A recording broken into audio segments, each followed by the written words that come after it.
Thank you for the introduction, and thank you to KVH for inviting me to speak today. It's been really enjoyable. Came over on Monday, did a bit of fly fishing yesterday. It was really cold but fun, caught some fish, and keen to go for a walk around down around the mounts. It's an incredible part of the world here, so thank you. So I'm just going to talk to you today, give you some background about the council and what we do, talk about the Varroa response in New South Wales, the governance arrangement around how we do our biosecurity, some of the challenges, some of the lessons learned, and where we're going from here in the response. So the Australian Honeybee Industry Council is pretty typical of peak industry bodies for the agricultural sector in Australia.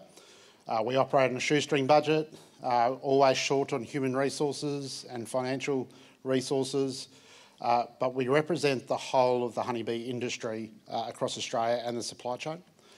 Traditionally, we've had one employee, which is me, but thankfully, during the Varroa response, I was able to get some funding to get a second employee. So I can proudly say I doubled the size of the organisation overnight.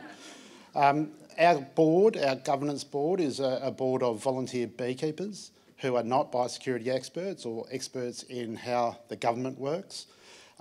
So we have all been on a learning journey over the last couple of years, and we're a federated organisation, so we have 10 member bodies. They're peak industry bodies in their own right from each of the states around Australia and representatives of the supply chain. So I put 10 of our member bodies in a room and we usually get about 12 or 13 opinions, and decision making can be pretty hard. To put that in perspective, the honeybee industry in Australia is not too dissimilar to the honeybee industry here. We have about 866,000 hives. You guys had 1 million hives and now backed off down to around about 500,000 hives.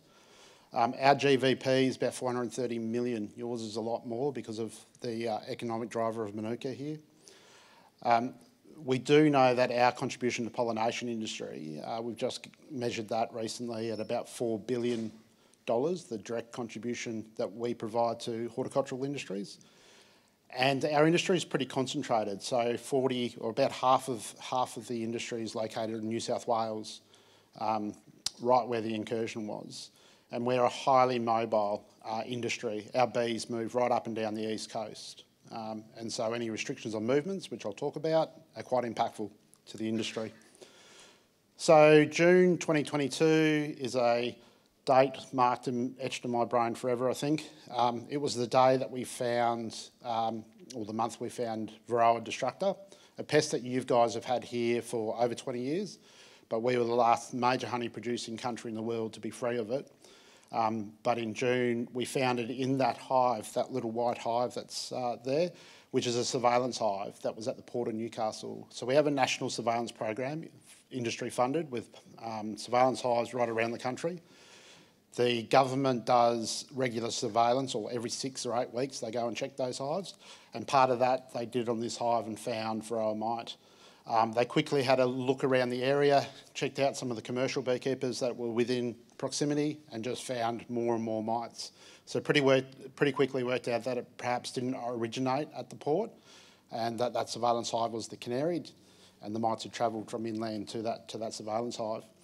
What that then triggered was what ended up being the largest plant pest response in Australia's history.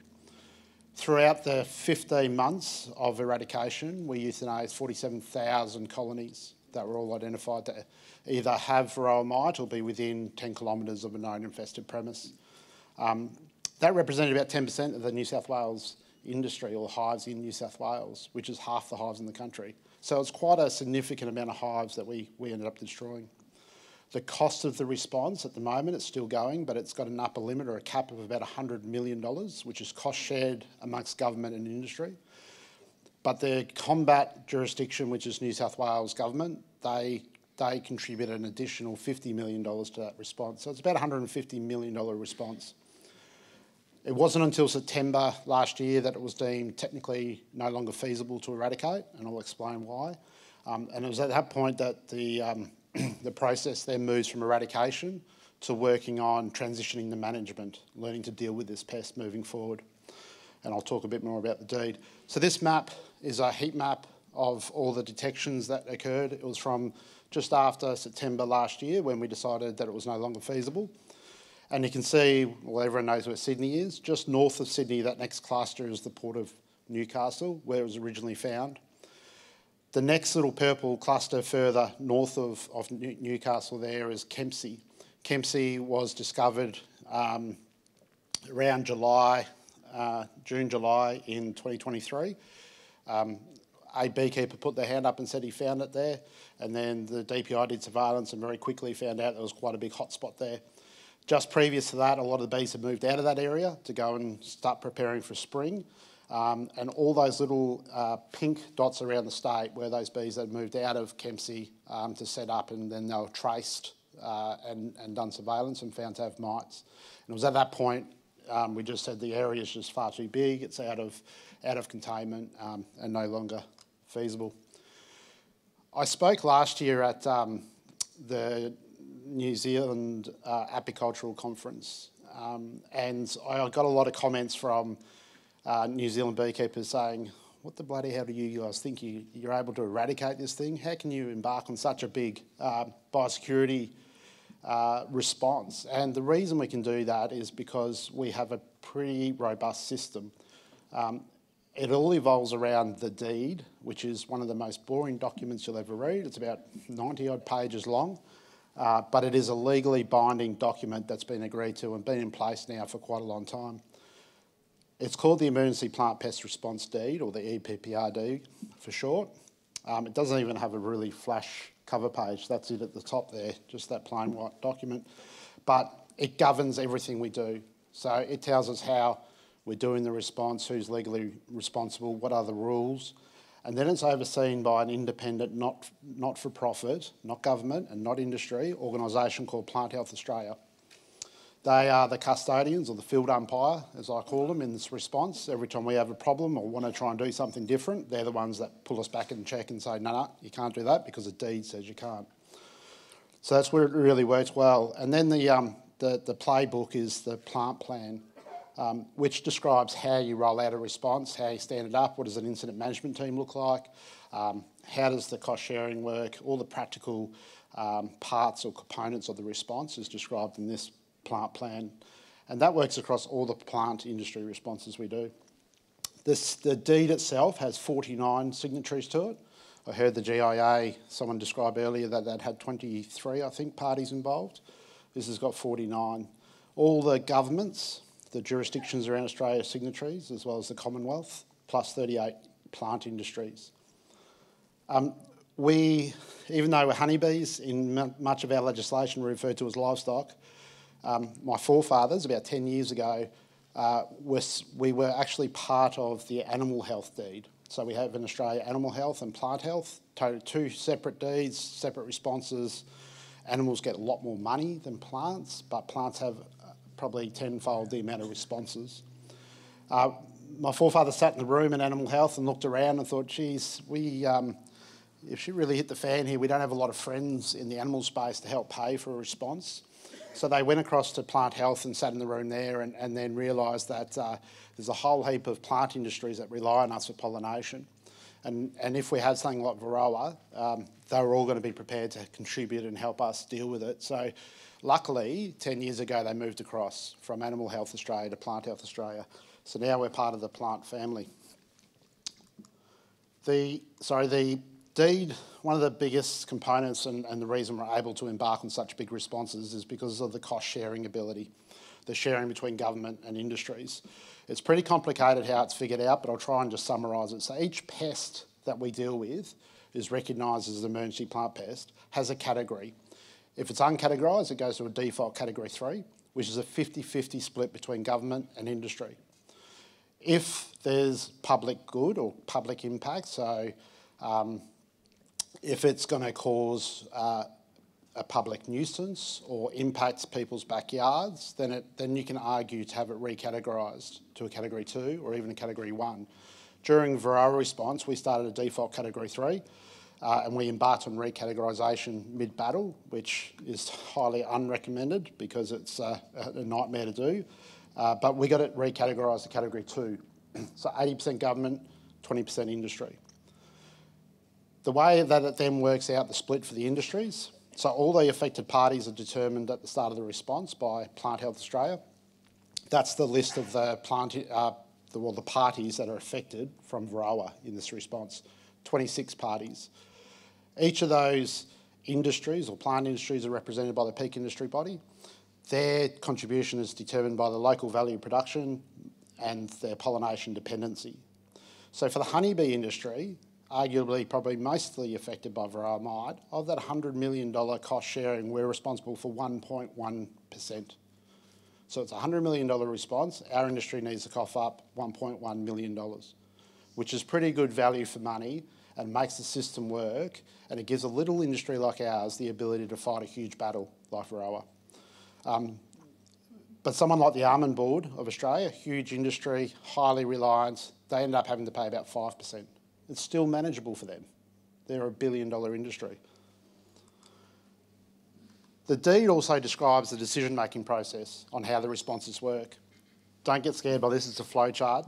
We'll work through the top down. So when they find the pest, that jurisdiction in which they find it becomes the combat jurisdiction. That gets reported to the Chief Plant Health Manager in the state, then gets elevated to the Commonwealth Chief Plant Protection Officer, more acronyms, I know we've had lots of those today. Then it goes to what we call the CCEPP, the Consultative Committee, and that's a technical group. So all 26 parties have representation on the CEP. It is the technical people in each of those organisations who then endorse or make recommendations around the technical soundness of response plans, whether it's technically feasible to eradicate, cost beneficial. They recommend up to the National Management Group, who has the same 26 parties on it, but they are the financial decision makers and the ultimate decision makers around responses, whether they go ahead or not. We do find ourselves in the Varroa response ending up in a circle of death between some of these committees. But what it does mean is once you eventually get all 26 parties to agree to something, it's a robust decision. No one party can influence it because they all have a single vote each, and no one can point the bone of death at anyone and say that you've made a bad decision, because it was a collective decision and it worked really well. So all of our biosecurity responses work to the same principles as yours does. So we work on delimiting, understanding the spread of the pest, where it is established and where it's not. Once we can understand that, they go to the Consultative Committee, they put up a response plan, work very quickly to get a containment line around that spread, and then proceed with eradication. Varroa was so big that we were doing containment and eradication at the same time. So as we're eradicating, still understanding exactly where it was around Newcastle and Sydney. So that whole process that we go through there is described in that plant plan for our industries. And the reason that's important is because despite the accusations we had in Varroa, it's definitely the process we go through was not made up on the fly. It wasn't made up on the run. The planning that goes into these responses is huge, and it's very structured, looks like organised chaos, but it gives us a great robustness in how we respond. So this is what it looks like on the ground. So the little black crosses of death are IPs. They're hives that have had Varroa mite detected in them. And the yellow ones are surveillance, or hives that had surveillance on them that didn't have Varroa.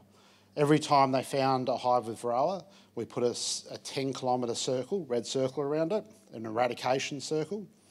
Everything within that circle, that's the European honeybee, had to be destroyed. Managed colonies and feral colonies, 10 kilometres. And then around that 10 kilometres, another 15 kilometre, so 25 kilometre from the IP, surveillance zone. Those hives weren't killed, but they weren't allowed to move, and they became surveillance hives and regularly surveilled to make sure that containment was there.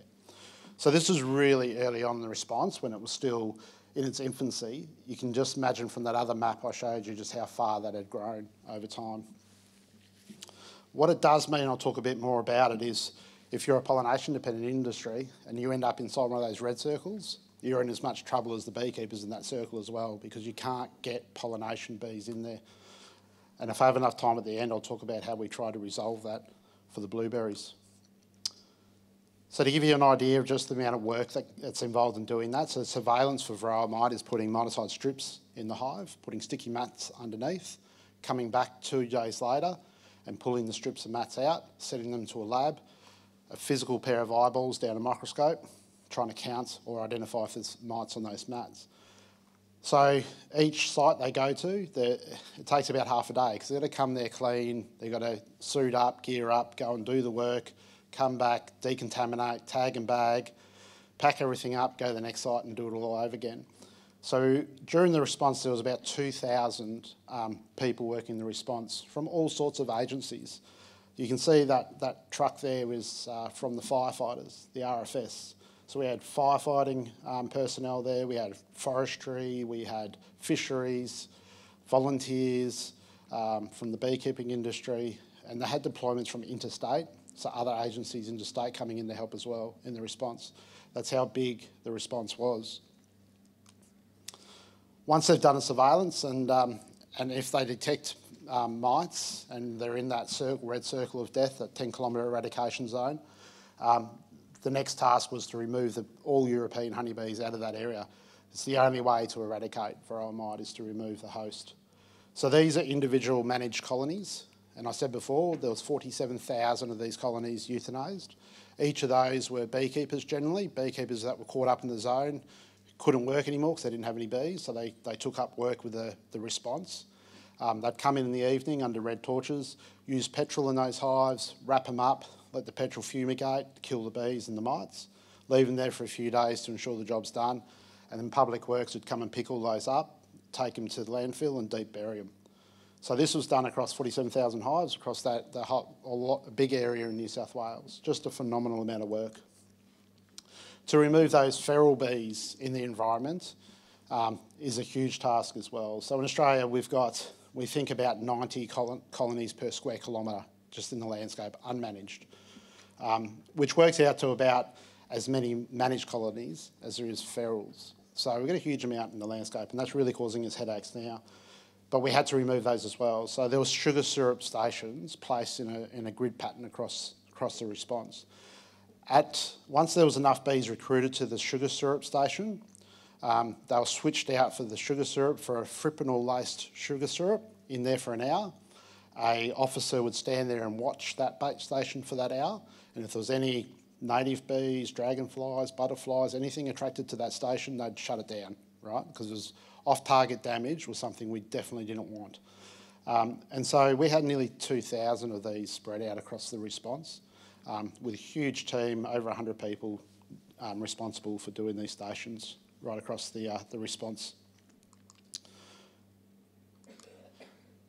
That gives you an idea of the density of those. So again, that's a similar picture. The Sydney at the bottom, Newcastle. The yellow ones were the active bait stations, purple ones were installed stations but not active because they moved them around.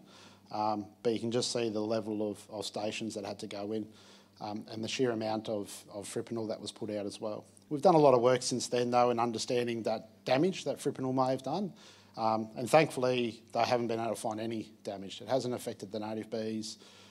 They did some really heavy monitoring around native bees and endangered dragonflies, and it was really well managed. So how has all that impacted our industry? So those red zones were really impactful for the bees. So we've had beekeepers that have had their complete businesses wiped out through this. Now, there was compensation in that $100 million package. In fact, about $30 million of that is compensation for those people that had their businesses destroyed. But it only replaces the equipment and the honey on the hives. It doesn't replace any foregone income or anything like that. So they're still heavily impacted. As I mentioned, the pollination-dependent industry is caught up in those zones. That created some big headaches for those guys. And even the businesses that weren't in the zones, like almonds, for example, where beekeepers just didn't want to move for fear they might get caught up in a new detection and new response, were struggling to get bees as well. Public perception and social licence, I'll talk about that a bit more, but that was a huge issue that we dealt with or had to deal with and didn't do a good job of dealing with throughout the response. So what are some of the key learnings, the good, the bad, the ugly? What worked really well was that deed, that rule book, the guidelines, what we could and couldn't do. It was really effective for sorting out issues because there was some really contentious things that we did and decisions we had to make and periods of time where we wanted to go outside of the rules, but then Plant Health Australia was there to make sure that they couldn't do that and kept bringing them back on track. made sure those decisions were getting made, made sure the meetings were being held regularly enough to make sure we could get on with it. And the fact Plant Health Australia weren't industry and are not government also gives them that level of independency, which is really good. The department's ability to be able to respond. I said there was 2,000 staff working in this response throughout the 15 months.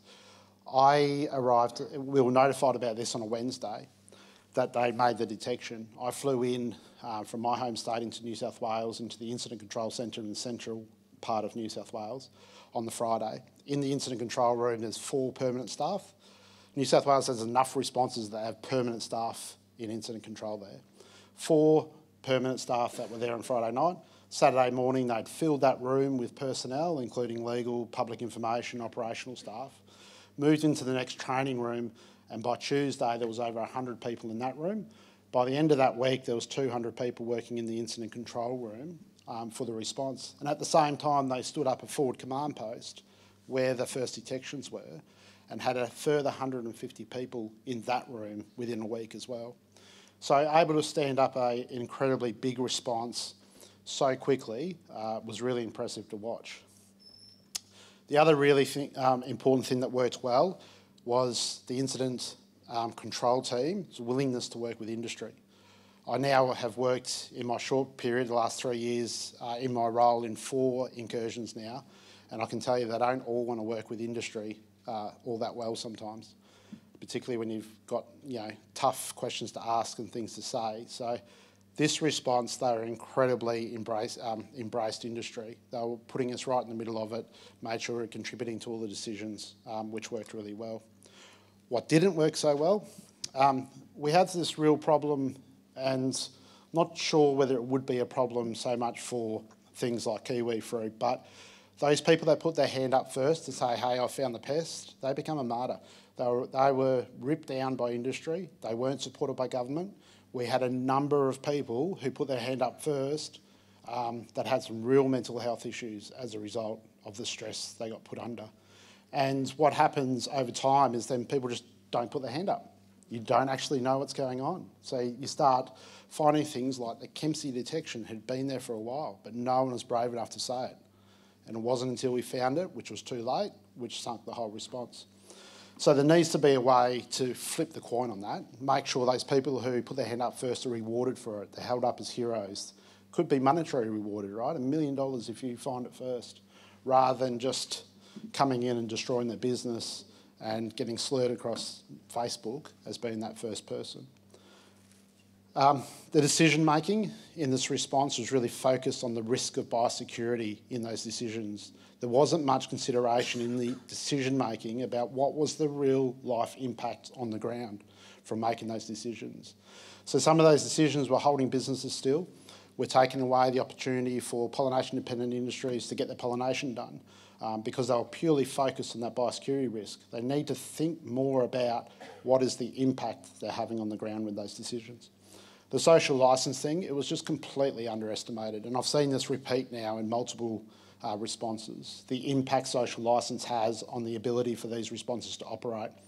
The landscape has changed. Social media goes like wildfire. One wrong step by a department and it's all over the place straight away. And unless they're quick in counteracting it, they lose it.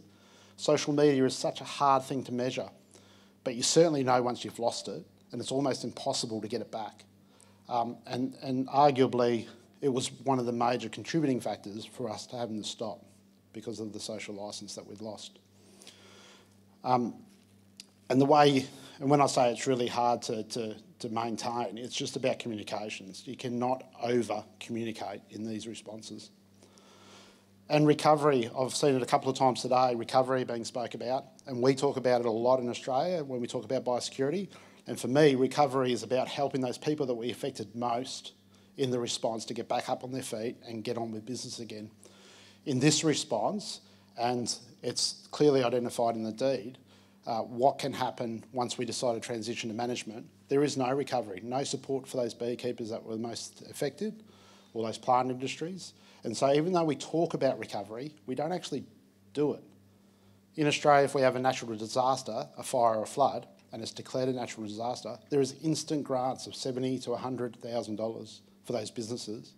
But in a biosecurity incident, there is nothing.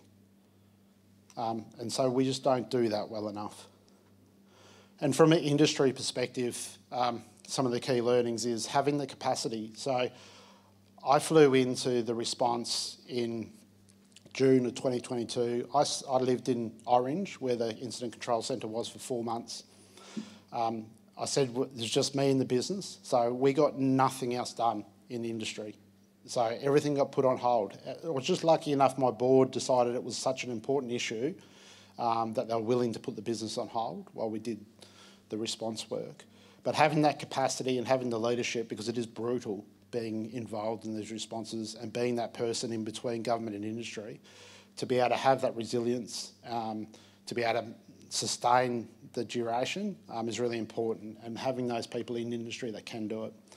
Communications channels, like I just said, social licence is purely dependent on that communication, making sure you're getting the right messaging out to the right people, understanding who the stakeholders are, understanding what language you should be talking in, and what that method of communication is. So having those clear channels defined before responses was really important, because the whole industry looks to the peak industry body for information, because they know government doesn't give them clear enough information.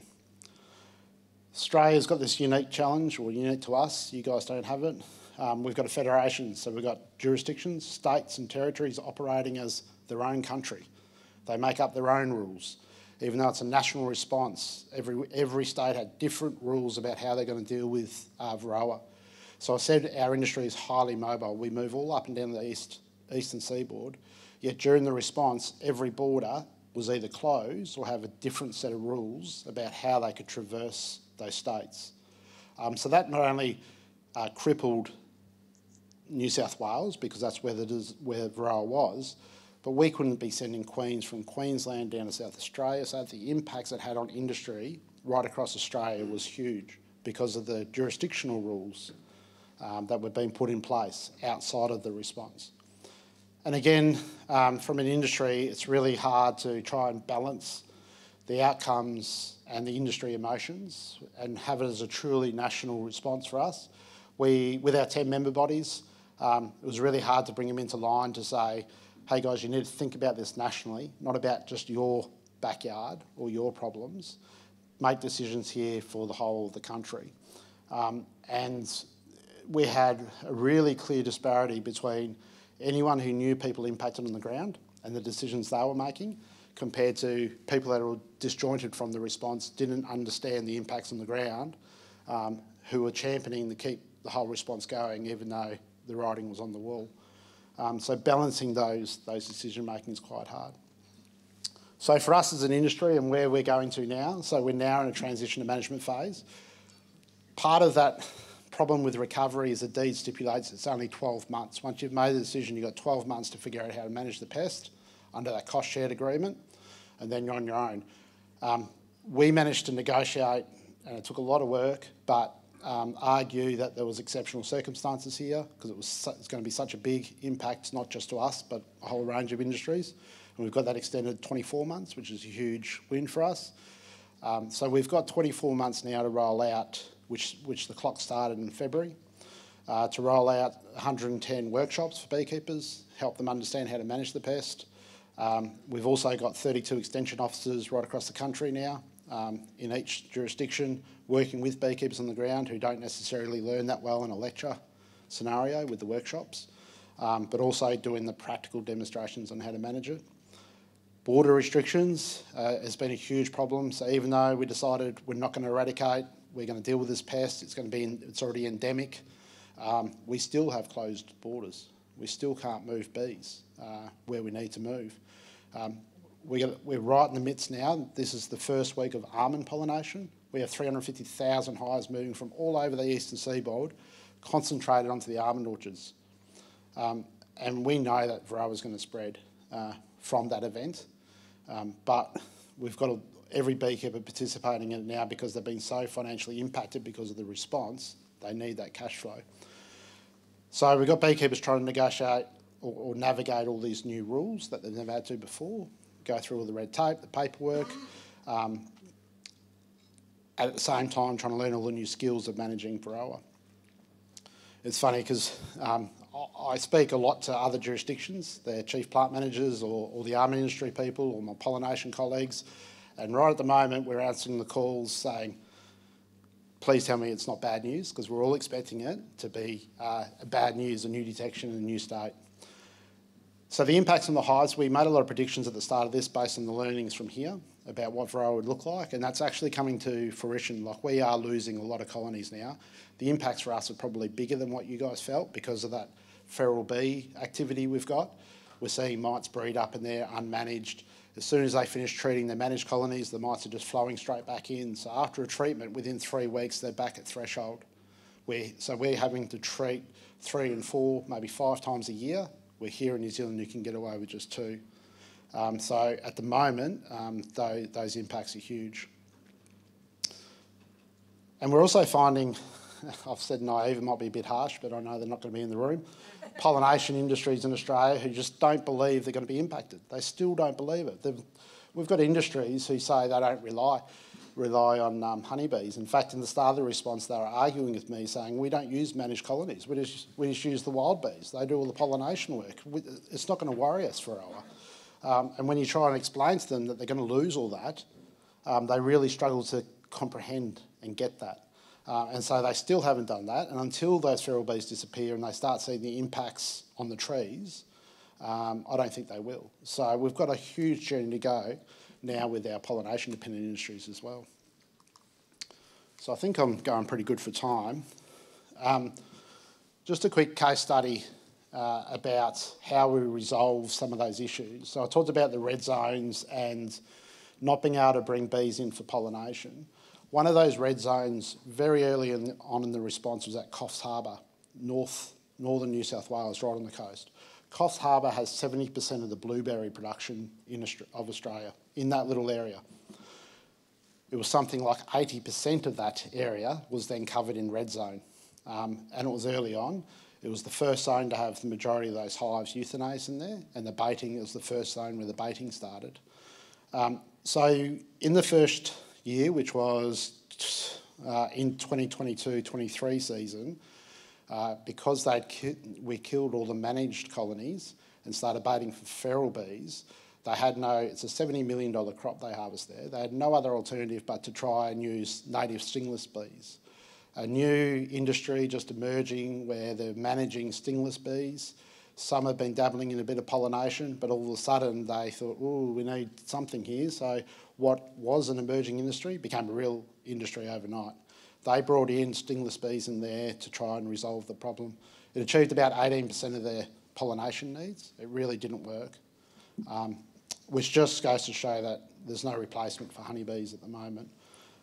So come the next season, after a lot of pain and a lot of complaining by those growers who didn't really understand why they couldn't get bees in, we had to come up with a new way of servicing it. And we came up with this one-way nuke program, which could be quite relevant for you guys if you have a honeybee detection right in the middle of your kiwi growing region, kiwi fruit growing region. And those one-way nukes were smaller colonies that are on a one-way ticket into the zone. They did the pollination job, and then they were euthanized. And that took a lot of negotiations, a lot of planning. I don't know how many risk assessments were done on that, but we managed to get that through and over the line, and it saved that industry from not having a crop again. It just turned out, though, right at the end of their season is when we pulled the pin on the response. And so we never actually had to follow through and euthanizing all those hives as well. But it just goes to show that if you work with the industries and the government together, they can find solutions that doesn't compromise the outcome we're trying to achieve. So that's it from me, and I thought I'd put up a little cheeky slide to say Australian honey's much better than New Zealand honey.